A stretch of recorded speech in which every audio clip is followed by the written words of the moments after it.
당신의 정체는 무엇입니까? 다시 한 번 더 외쳐보겠습니다. 당신의 정체는 무엇입니까? 여러분, 이 세상을 살아갈 때 우리가 흔히 이 말을 사용하면 당신이 어떤 사람입니까? 이렇게 묻는 뜻이죠. 당신의 정체는 도대체 뭐냐? 당신이 도대체 어떤 사람이냐? 오늘 성경에 등장하는 인물을 통해서 우리가 어떤 사람인지, 어떤 성향을 가지고 있는지, 어떤 삶의 모습을 가지고 있는지 말씀이 살피게 하실 겁니다. 오늘 성경에 오늘 성경 말씀에 오늘 읽은 이 본문 말씀에 등장하는 다윗의 근처에 가면요, 짐승의 냄새가 납니다. 이 다윗이요, 짐승의 냄새가 날 수밖에 없는 사람이에요. 왜냐하면 그는 목동이었거든요. 양을 치는 사람이었거든요. 그러니까 양을 치는 사람의 몸에서는 짐승, 양의 냄새, 체취가 묻어 있어야 됩니다. 그게 왜 그러냐 하면은 짐승이 거부감을 갖고서 목자를 따르지 않는 일이 생기지 않게 만들려고 그런 겁니다. 그러니까 자기들의 체취가 묻어 있음으로 인해서 우리와 함께 할 수 있는 사람이구나, 우리와 함께 할 수 있는 그런 대상이구나 여기게 만드는 거죠. 그 마음을 편안하게 만드는 방법이 양의 냄새를, 체취를 목자가 그대로 갖고 있는 겁니다. 이걸 없애면 안 되는 거예요. 그러니까 뭐 향수를 뿌린다든지 인간의 냄새로 대신해버리면은 양들이 거부감을 가지는 겁니다. 그러니까 이 목동되는 다윗은 몸에서 풀냄새가 나든지 아니면은 양의 이 냄새가 나야 정상적으로 목동의 일을 할 수가 있습니다. 그래서 목동 생활을 하고 있던 다윗이 지금 그 몸으로 나왔으니까 그의 몸에는 틀림없이 짐승의 체취가 남아있을 것이다. 짐승의 냄새가 났을 것이다. 그렇게 생각을 하는 겁니다. 지금 그런 다윗이 이 상황을 맞이한 거예요.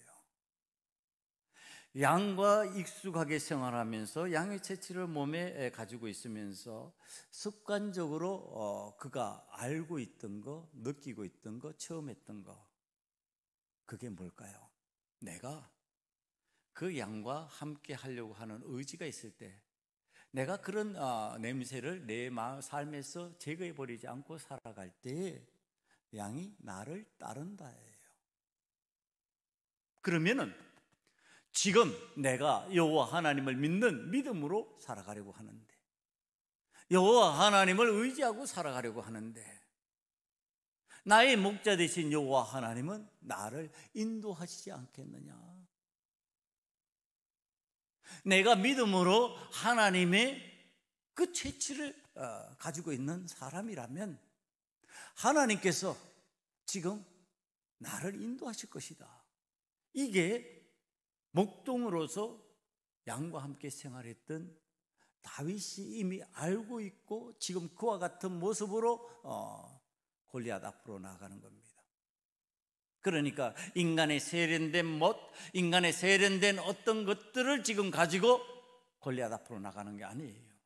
목동으로서 살았던 삶, 그 삶의 내용, 그 정신 가지고 지금 골리앗 앞으로 나아가는 거죠.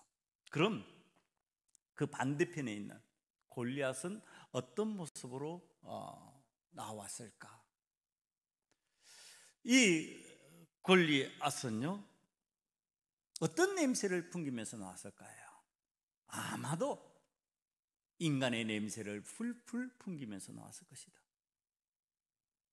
그가 익숙하게 지금 사용하고 있는 칼과 창으로, 그리고 그가 이때까지 무장하면 된다고 생각했던 그 무기들과 갑옷으로 치장하고 지금 나오는 것이죠.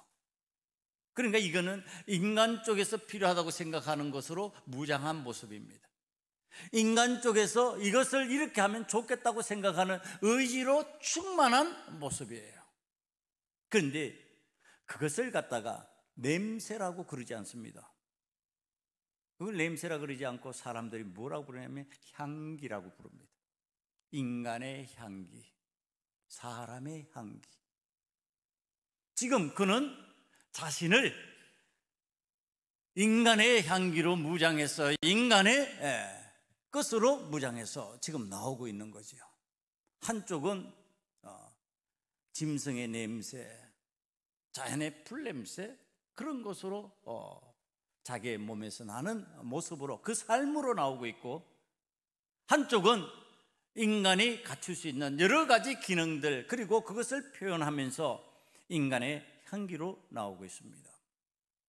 여러분, 이 두 종류의 삶이 우리 앞에 있다, 보인다 그랬을 때 우리들은 어느 쪽으로 호기심과 관심을 가질까요? 틀림없이 거의 대부분의 사람들이 다윗이 아니에요. 골리앗이에요. 인간의 향기를 풍기면서 인간의 것으로 잘 무장되어 있고 인간의 것으로 잘 갖춰져 있어서 보기에도 그럴듯해 보이고 보기에도 이건 뭔가를 해낼 수 있을 것 같은 그 위용을 갖추고 있는 그 골리앗을 호기심과 관심을 가지고 바라보고 있을 겁니다. 바라보게 될 것입니다. 그 모습을 좋아할 것입니다. 여러분, 그것이 무슨 의미냐? 그 환경의 매력을 느낀다는 뜻입니다. 지금 골리앗이 가지고 있는 그 환경, 골리앗이 가지고 있는 그 모습, 그것의 매력을 느낀다는 거죠. 대부분의 사람들은 보잘것없는 다윗, 물맷돌 가지고 막대기를 들고 나오는 다윗에게는 별 관심을 안 기울일 겁니다. 왜? 별 볼 일 없어 보이니까요. 그건 나도 할 수 있는 것 같으니까요. 나도 들 수 있는 무기 같고 나도 들 수 있는 막대기 같으니까 별 관심 없어요. 그런데 골리앗이 치장하고 있는 그 갑옷들, 투구들, 그리고 그가 들고 있는 칼과 창, 방패, 이런 것들을 보면은요, 저건 내가 함부로 할 수 없는 것들이에요.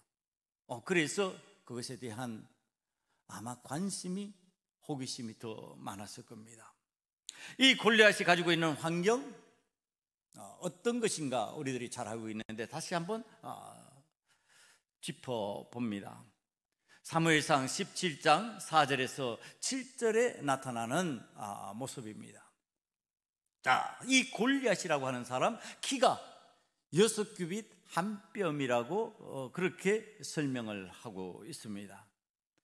그리고 그의 몸에는 어떤 것을 착용하고 있느냐 하면 놋투구를 섰고 몸에는 비늘 갑옷을 입었으니 그 갑옷의 무게가 놋 5,000세겔이며 그 다음에 그의 다리에는 놋 각반을 찾고 어깨 사이에는 놋 단창을 메었으니, 그것이 어떤 모습이었느냐? 어떤 형상이었느냐? 여러분, 그 창자루가 뱃들째 같고 창날은 절 600세겔이며 방패든 자가 앞서 행하고 있다고 하는 위세 등등한 모습입니다. 이것이 여러분들 그냥 말하면 잘 이해가 안 되는 부분이에요. 몇 번 우리가 이 부분을 말씀을 통해서 설명을 했지만요, 아마 잊어버렸을 거예요. 키가 어느 정도 된다는 표현이냐면 3m가량 된다는 뜻입니다. 여러분, 2m만 해도 어마어마합니다. 그런데 지금 3m가량 되는 사람이요, 어떤 옷을 입고 있느냐 하면 갑옷 무게가 57kg, 보통 사람의 몸무게 하나를 갖다가 갑옷으로 지금 걸치고 있는 장면이에요.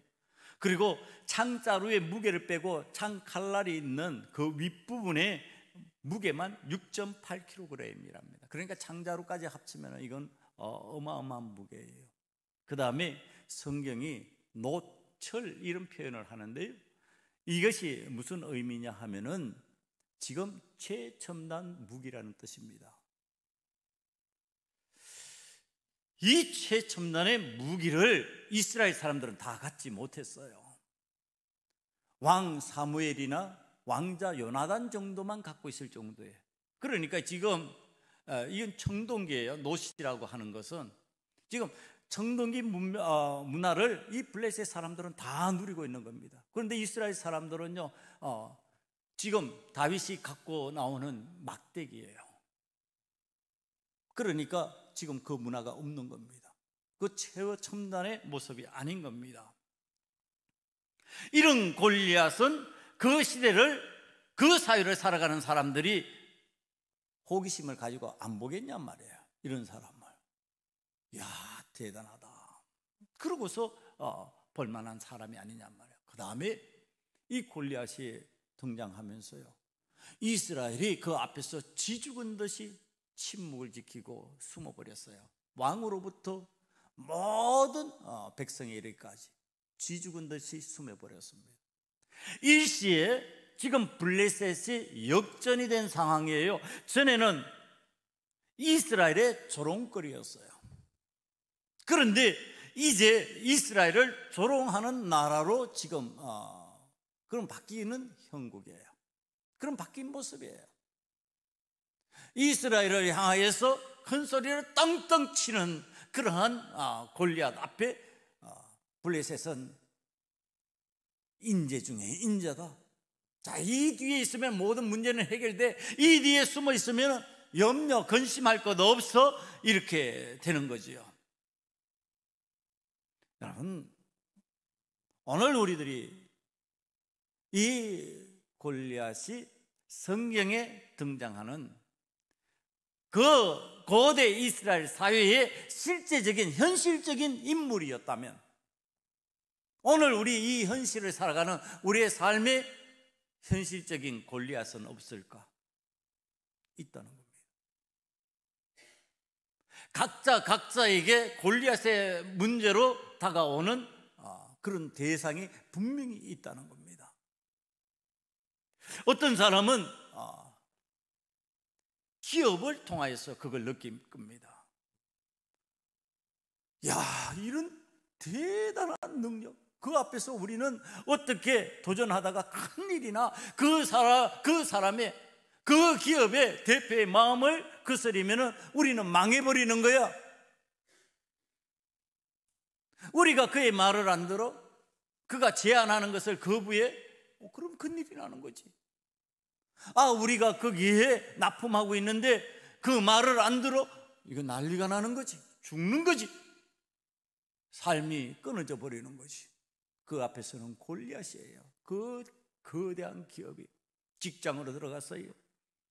거기에 상사가 있는데 나를 대하는 방식이 마치 골리앗처럼 대해요. 내 말 안 들으면 너 여기에서 직장 생활 못해? 너 밥줄 끊어줘? 뭐 이런 식으로 되는 거야. 내 삶의 골리앗이에요. 여러분, 오늘날 우리 사회를 지탱해 나가는 권력이 거대 권력이 되어버렸습니다. 전 사람을 다 통제할 수 있는 위치에 있습니다. 그럼 깜짝 놀랐을 거예요. 이태원에 거기에 갔던 사람을 전부 다 속여서 적어놨는데 찾아내는 거예요. 이게 무시무시한 겁니다. 실제적으로는 그 근방에서 통신했던 사람, 기지국을 통해 가지고 거기에 등재된 사람을 거꾸로 다 역추적해내는 거예요. 무시무시한 권력이 지금 우리들 앞에 있습니다. 이건 우리나라뿐만 아니라 전 세계적으로 이런 현상들이 일어납니다. 이 말을 안 들어요? 내가 숨을 수 있다고 생각을 해요? 못 숨어요. 말을 안 들으면 괜찮을까요? 가만히 버려두지 않아요. 말을 듣게 만들어 버려요. 엄청난 골리앗이 지금 권력의 모습으로 우리 앞에 등장을 해 있습니다. 그것뿐만 아니지요.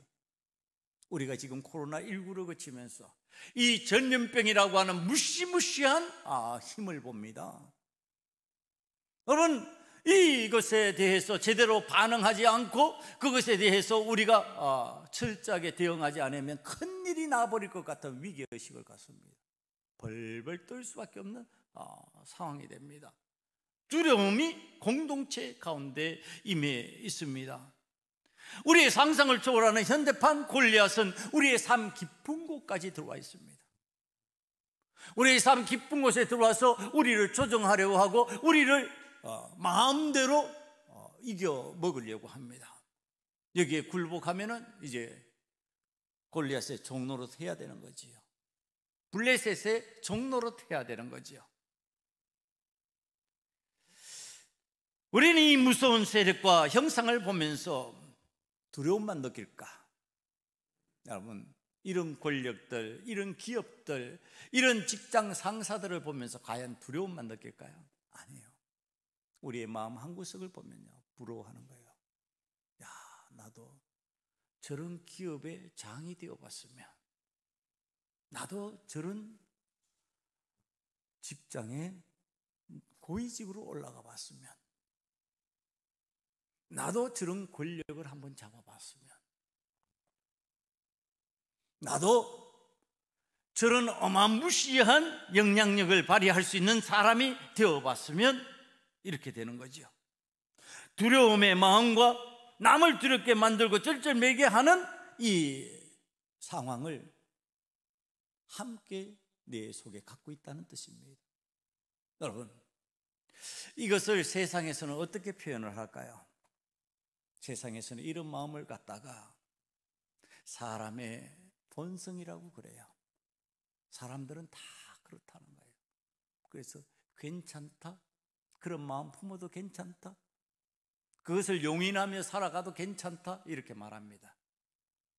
그런데 성경은 그것을 용납하지 않습니다. 성경은 그런 방식으로 받아들이는 것조차를 인용하지 않습니다. 싫어합니다. 성경이 말씀하시는 것은 그건 허상이다, 아무것도 아니다, 쳐서 부수라, 이겨내라, 너희가 다스릴 자이다, 너희가 그것을 지배할 자이다, 너희가 상황을 만들어갈 하나님의 자녀다. 하나님께서 너희를 지배하고 관리하고 다스리게 만들어주셨지, 너희들을 지배하고 관리하고 다스리게 만드신 상황이 아니다. 자, 이 문제예요. 이 말씀을 하나님 앞에서 말씀으로 받아야 되는데, 그렇다면 우리가 주의하고 유의하여서 하나님의 말씀을 보아야 된다는 겁니다. 지금 골리앗을 부러워하지 말고 두려워하지 말고 싸워라, 이것이 성경의 말씀, 곧 하나님의 명령이라면 우리들이 그것을 해야 되는데, 그것을 한 사람이 있다는 걸 성경이 지금 얘기하는 거죠. 우리가 그런 사람을 이미 알고 있다는 얘기를 하는 겁니다. 그것이 바로 믿음으로, 오직 믿음으로 그러고 나서는 청소년 다윗입니다. 믿음의 사람이 이렇게 나선다는 겁니다. 자, 이 믿음으로, 오직 믿음으로 그러니까요, 신앙생활을 하면서 믿음으로 살려고 하는 사람들 속에 기억나는 한 사람이 있습니다. 역사 속의 인물이에요. 엄청난 거대한 골리앗과 같은 상황을 놓고 맞부대쳐서 싸웠던 사람이에요. 누굴까요? 바로 종교개혁가 마틴 루터입니다. 이 마틴 루터가요, 교황청이 하는 것을 보고서 주가 아닌데 무슨 땡그란 동전 소리가 천국 들어가는 소리라고? 아니, 저게 어디 있어? 저런 믿음이 어디 있어? 하나님의 은혜로 구원받는데 돈으로 구원받는다고? 이게 어디요? 엉터리 같은 소리를 하고 있어. 이게 말씀에 없는 소리잖아. 말씀 중심으로 살아야지, 말씀 붙들고 살아야지, 그 말씀을 믿음으로 살아야지, 그리고 하나님의 은혜를 체험하는 사람이 되어야지. 아니지 이건.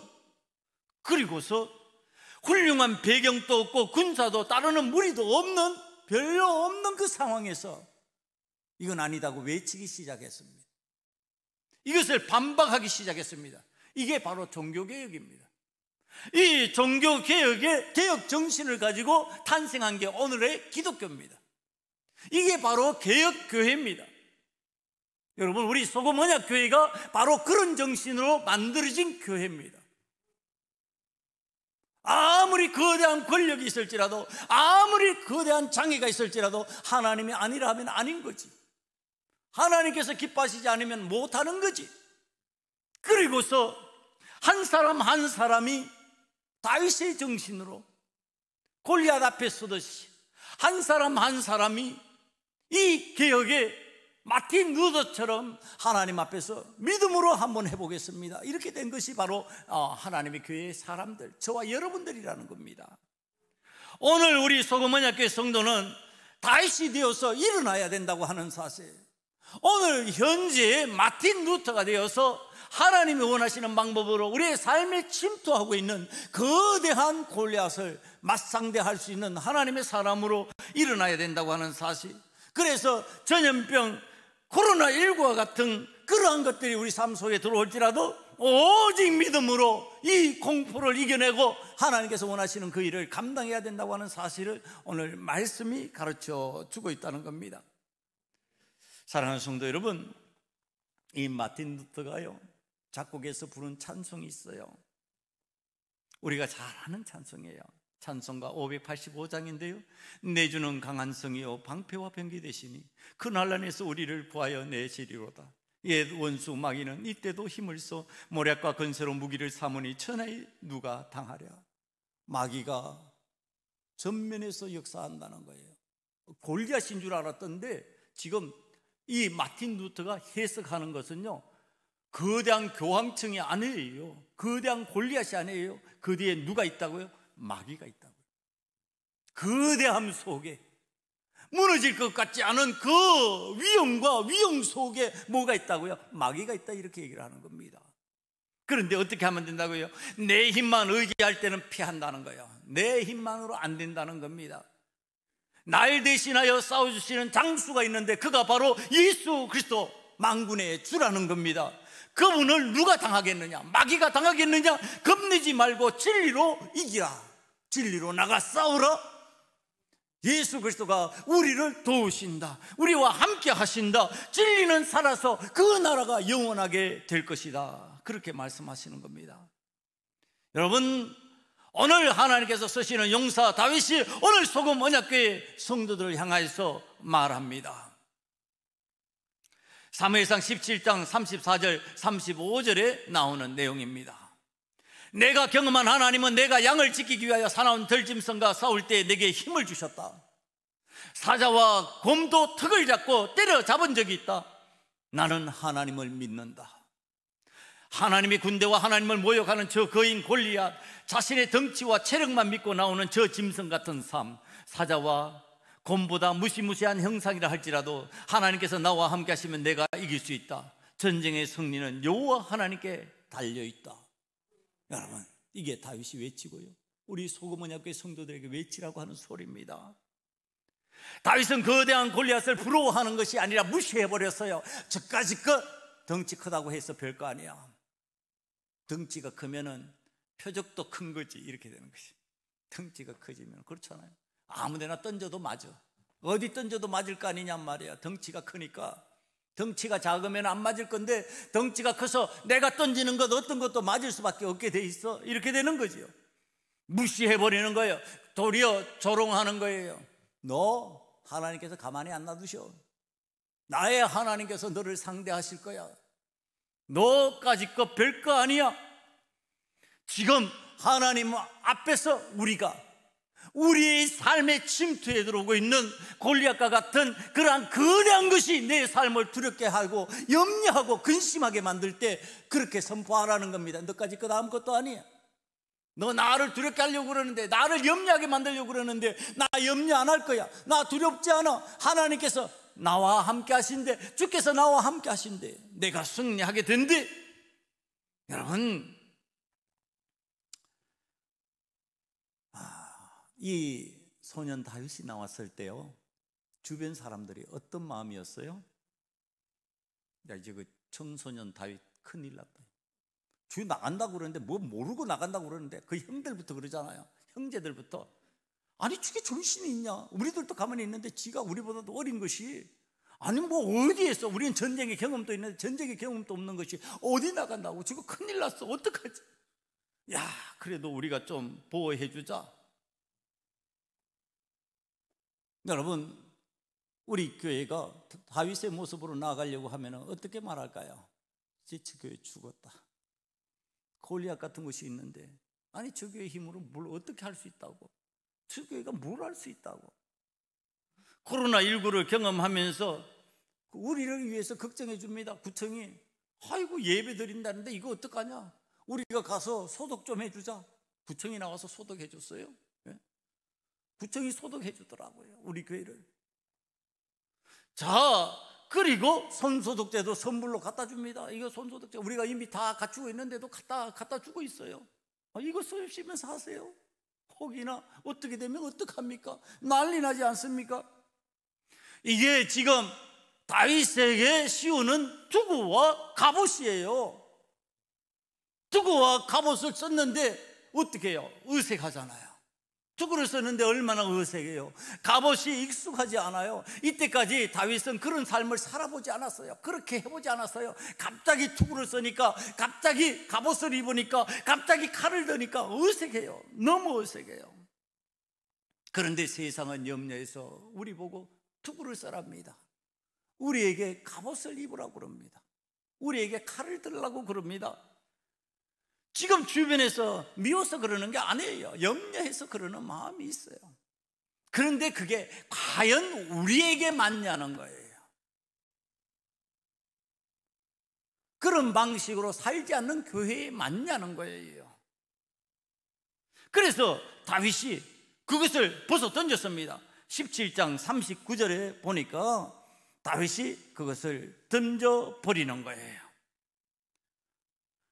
그리고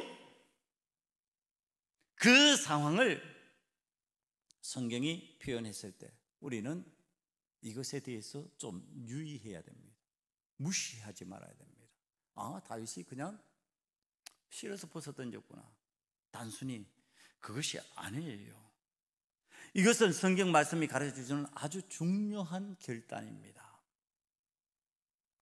중요한 결단, 이게 어떤 측면으로 이해가 돼야 되느냐 하면요, 칼, 투구, 갑옷, 방패, 이건 누구도 한 겁니까? 대적 골리앗도 한 겁니다. 더군다나 골리앗은 어릴 때부터 용사로 훈련받은 사람이에요. 17장 33절을 보면은 그런 어릴 때부터 어려서부터 용사로 훈련받았고 단련된 사람이었다. 어렸을 때부터 투구를 써본 사람이에요. 어렸을 때부터 갑옷을 입어본 사람이에요. 어렸을 때부터 방패를 든 사람이에요. 어렸을 때부터 칼을 들고서 훈련받은 사람이에요. 다윗과 전혀 훈련 방식이 다른 방식으로 이미 익숙하게 되어 있는 사람이에요. 그런데 오늘 지금 처음 다윗은 투구를 써보고 갑옷을 입어보고 칼을 손에 잡아보는 거예요. 여러분, 누가 유리하겠어요? 똑같은 방식으로 한다면 그건 골리앗이 유리한 거예요. 우리에게 침노해오는 상대편이 유리하다는 거예요. 우리를 맞상대해서 거꾸로 틀리려고 하는 그것이 유리하다는 얘기를 하는 겁니다. 그러면 다윗이 어떻게 해야 되냐면 벗어 던져야 되는 거예요. 아니야, 이거 아니야, 이 투구 아니야, 이 갑옷 아니야, 이 칼 아니야. 내가 익숙하게 해왔던 방식이 있잖아. 내가 익숙하게 했던 그 방식을 나는 할 거야. 그게 뭐예요? 막대기 들고 그 다음에 물맷돌 가지고 나온 거예요. 여러분, 물맷돌이 오늘 병기로 사용되었다 그러니까 그게 병기인 줄 아시는 분들이 많이 있을 거예요. 병기가 아니에요. 이 물맷돌은 어떤 기능을 가지고 있느냐 하면은 사나운 짐승에 어떤 짐승이 온다고 생각할 때 그 짐승을 쫓는 도구예요. 휙휙 돌려서 그 짐승 근처에 떨어지게, 낙하하게 만드는 거예요. 떨어지면 짐승이 갑자기 탁 그러고 못 떨어지면 짐승이 갑자기 후딱 놀라서 사나운 짐승이라도 도망가는 거예요. 그런 쫓는 역할을 했어요, 그게. 그러니까 실제적인 무기는 아니에요. 그걸로 맞춰가지고 곰을 때려잡았다, 그걸 맞춰가지고 사자를 잡았다, 그런 것은 아니에요. 그러니까 골리앗이 뭐라고 그러냐면, 날 개로 여기느냐? 왜 막대기하고 물매는 들고 나오느냐? 이러는 거예요. 왜? 짐승을 쫓는 데 쓰는 거니까. 너 휙휙 돌려가지고 그건 놓고서 내 옆에 툭 떨어뜨렸어. 그러면 내가 무서워서 도망갈 줄 아냐? 이런 뜻이에요. 지금 다윗은 전투병으로 훈련받은 사람 아니고 목동으로 자라서 목동으로 훈련받은 사람이에요. 그래서 그 목동이 가질 수 있는 것을 갖고 나온 거예요. 목동으로서 사용하던 것을 갖고 나왔지 전투병으로서 사용하던 것을 갖고 나온 게 아니에요. 여러분, 우리들은 세상을 살아가면서 세상의 순수와 저세술, 살인기술과 협자, 원모를 통하여 거대해진 골리앗을 상대하면서요, 우리의 방법을 쓰려고 하잖아요. 신앙의 방법, 믿음의 방법, 하나님 앞에서 훈련받은 방법, 그걸 써야 되는데 자꾸 세상에 하는 협잡과 술수와 저세술과 가전 인간적인 방법을 동원하려고 그런 거예요. 그럼 우리가 하나님 앞에서 신앙 훈련을 어떻게 했냔 말이에요. 믿음으로 훈련받은 우리는 어려우면 기도하고, 여러분, 이게 전제예요. 어려우면 기도하고, 잘 모르면 어떻게 해요? 말씀을 찾아서 들어가는 거지. 말씀 따라, 잘 모르겠으면 말씀을 따라서 들어가는 거예요. 그 다음에 잘 알게 되면 어떻게 해요? 기뻐 찬양하고, 하나님 나를 깨우쳐 주셔서 감사합니다. 인내 중에 감사하며 헌신하는 삶으로 죽기까지 충성하고, 이 정신으로 신앙생활을 했지 않냔 말이에요. 그런데 왜 골리앗의 방법을 갑자기 따라가려고 그러냐고, 왜 골리앗의 방법을 받아들이려고 그러냐면, 그러면 그건 안 되는 거예요. 골리앗한테 지는 거라니까요. 그럼 우리의 방법이 있잖아요. 이 방법으로 나아가는데 상대편이 봤을 때는 이게 우스운 거예요. 아니, 기독교인들 맨날 기도만 하고 앉았다고. 아, 기도가 만사 형통의 길이냐? 아니, 만사 형통의 길이에요. 지금 하나님의 말씀 붙들고, 아니, 하나님의 말씀만 들으면 되냐? 말씀 들으면 돼요. 세상에서는 이해 못하는 방식이에요. 아니, 우리가 지금 가진 방법으로 지금 소독을 하고 방역을 하고 난리를 치는데, 그랬더니 WHO에서 그거 사실 소독약 별로 더 좋지 않아, 잘못하면 부작용이 일어날 수 있어, 그렇게 알려주는 거예요. 우리는 그게 최선의 방법인 줄 알고 지금 사용하고 있잖아요. 또 그 한쪽에서는 그런 염려를 해요. 세상의 방법은 그런 거예요. 그런 염려를 가지고서도 우리 앞에 거대한 방식으로 도전해 오는 거예요. 그때 다윗과 같은 마음, 다윗과 같은 신앙의 훈련으로 행동하고 나아가는 거예요. 보호장구도 없어요. 가벼운 몸으로 나아갑니다. 그리고 싸움을 시작합니다. 우리는 여기서 아주 놀라운 신앙적 발견을 합니다. 골리앗의 투구와 칼과 창이 세상의 최신 무기인 줄 압니다. 성경이 지금 그렇게 표현하셨잖아요. 노투구, 노시라는 단어를 써가지고 이게 청동기의 무기다, 그렇게 가르쳐주고 있어요. 그럼 블레셋의 무기는, 그런데 이스라엘의 무기는 어떠냐? 사무엘상 13장 22절을 보면요, 사울과 요나단만이 청동칼, 청동창이 있었고 백성들에게는 없었다, 이렇게 표현하고 있어요. 백성들은 없어요. 그러니까 다윗 같은 사람은 뭐 들고 나가야 될 수밖에 없어요? 막대기 들고 나가는 거예요. 그런데도 이기는 것이었어요. 그런데도 이기는 이스라엘이었어요. 그런데 지금 거대한 골리앗 앞에서 완전히 주눅이 들어버리는 거죠. 청동기 문명 앞에서 완전히 손을 들어버리는 거죠. 첨단 무기가 우리를 이길 수밖에 없다, 이렇게 된 거죠. 아니, 나무로 어떻게 저 청동기를 이기냔 말이야. 노스를 어떻게 이기냔 말이에요. 노방패를 어떻게 이기냐고요. 나무 방패로 안 되는 거죠, 그거는. 그러나 다윗의 물매는 고대로부터 내려오던 목동의 장비일 뿐이었어요. 골리앗의 모든 무기는 현대판 최신식의 기술입니다. 그런데 다윗의 무기가 최신식의 무기를 이기는 최신형의 무기가 되는 겁니다. 이게 어떻게 그렇게 가능했냔 말이에요. 하나님께서 전환시키시는 거예요. 방어적 무기예요. 이 물매라고 하는 것은요, 공격용 무기가 아니고 방어적 무기예요. 그러니까 짐승이 오는 것을 그냥 방어하는 거예요. 방어하는 데 쓰는 거였단 말이에요. 그런데 이게 공격용 무기로 바뀌어지는 거예요. 공격용 무기로 바뀌어지는데, 이건 제가 젊었을 때 학생들, 어린이들을 가르치면서 그때부터 해석했던 방식이에요. 제가 말씀을 읽는데 느끼고 깨달아지는 게, 아니, 무슨 이런 훈련받은 사람이, 이런 사람들이 그 물맷돌 날아오는 것을 멍청하게 당하고 있어. 이건 그런 식으로 이해할 수가 없다. 여러분, 메이저리그의 야구를 보신 분들은 알 거예요. 시속 160km로 볼을 던집니다. 차들이 막 쌩쌩 달리는 것보다 더 빨리 그 볼을 던지는 거예요. 그런데 타자가 쳐요. 그걸 쳐서 홈런을 만들고요, 그걸 쳐서 점수를 냅니다. 어떻게 해서 그럴까요? 그 빠른 볼을 못 쳐야 당연하잖아요. 못 치는 사람도 많이 있어요. 그런데 친다니까요. 치는 사람들도 있다니까요. 그거 왜 그럴까요? 훈련이에요. 훈련하고 감각하면은요, 그렇게 기능이 생겨버리는 거예요. 그 빠른 볼에도 적용이 되어가지고 빠른 볼을 칠 수 있는 능력이 생겨요.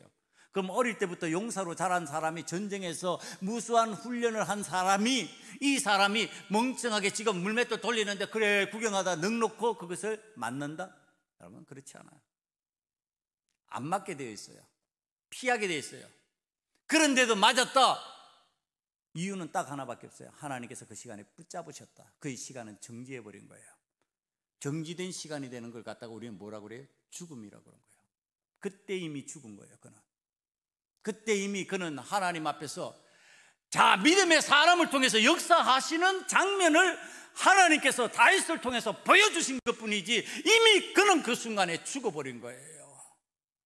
하나님께서 붙잡으시는 순간에 그는 죽어버린 거예요. 굳어버린 거라니까요. 그래서 못 움직이는 거예요. 그가 기능이 없어서 그런 것이 아니라 하나님께서 기능이 없도록 만들어버리셨어요. 죽은 자와 같이. 그러니까 기능 없이 물맷돌을 맞아버린 그가 쓰러지는 거예요. 넘어지는 거예요. 여러분, 오늘 우리들이 믿음으로 나아가면 하나님 앞에서 이런 역사가 나타난다고 하는 사실이에요. 나는 별 볼 일 없어요. 내가 뭐 대단하냔 말이에요. 다윗이 뭐 그렇게 대단한 인물이냔 말이에요. 그는 목동에 불과한 사람이에요. 그러나 하나님께서 그의 믿음을 보시고 그를 사용하기 시작하시니까 그가 들고 있던 물매가 공격력 무기가 되고 그가 가지고 있는 기능들이 하나님께서 쓰시는 능력의 기능으로 바뀌어버리는 거예요. 사랑하는 성도 여러분, 저와 여러분은 하나님 앞에서 이 다윗과 같이 오늘 하나님 앞에서 쓰임받는 하나님의 사람들이 되시기를 간절히 축원합니다. 그래서 우리 삶에 들어와 있는 골리앗과 같은 것들을 과감하게 떨쳐버릴 수 있기를 원합니다. 두려움과 공포를 줄 수 있는 현상들이 우리의 삶에 많이 있어요. 살아가면서 어떤 때는 사람이 공포스러워요. 어떤 때는 내가 갖고 있는 환경이 공포스러워요. 골리앗과 같은 모습으로 나를 짓누르려고 해요. 그러나 여호와 하나님 앞에서 믿음을 가지고 그 골리앗들을 상대해 나가기 시작하면, 이 다윗과 같은 방법으로 하나님의 뜻을 따르려고 하면은 하나님 앞에서 내가 목숨을 걸고 하나님 앞에 순종하겠다고 하고 나아가면은 믿음의 역사가 일어나서 우리의 삶에 어떤 골리앗이라도, 어떤 모양으로 다가오는 골리앗이라도 승리하는 역사가 저와 여러분에게 나타날 줄 믿습니다. 기도하시겠습니다. 아버지 하나님, 우리의 정체를 스스로 확인할 수 있기를 원합니다.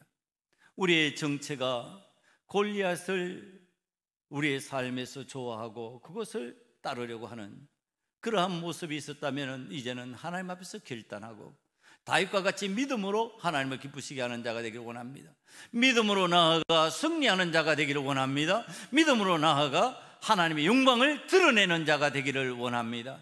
우리 교회가 하나님의 영광을 드러내는 데 쓰임받게 만들어주시고 우리 교회가 하나님께서 기뻐하시는 바를 실행할 수 있는 교회가 되게 만들어 주시옵소서. 예수님 이름으로 감사하며 기도드리옵나이다. 아멘.